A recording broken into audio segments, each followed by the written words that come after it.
अबा ॿुधई त माई मंड में छा चयो आहे? जुना कहिड़ी मंड मां?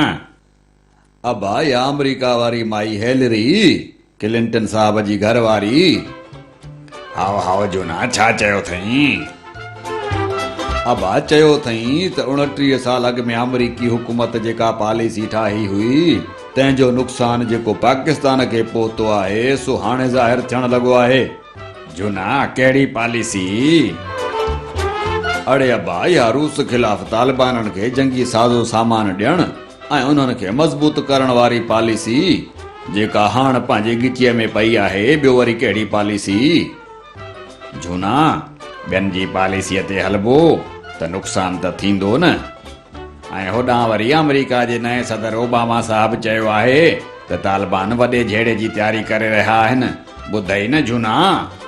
हाओ अबा उन्हनि त वरी सदर साहब खे धमकियुनि वारो ख़त बि मोकिलियो आहे, पर अलाह सिरुनि जो ख़ैरु करे। जुना अञा बि वक़्तु नाहे वियो। असांजे हुकुमराननि खे पंहिंजी पॉलिसियुनि तहत क़दम खणणु खपनि।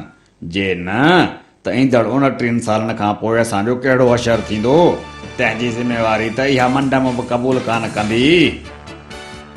हाओ अबा अबा हिकिड़ी ॻाल्हि चवां? चओ जुना चओ। अबा असांजा आम माण्हू क़ौमी सियासतदान तोड़े क़ौम परस्त सियासतदान रुगो तब्दीली था चाहिनि। अफ़सोस इन ॻाल्हि जी आहे जो उहे पाण खे तब्दील करण लाइ तयार ई न आहिनि। जे रुगो न हर को पंहिंजी ग़लतियुनि खे दुरुस्त करे।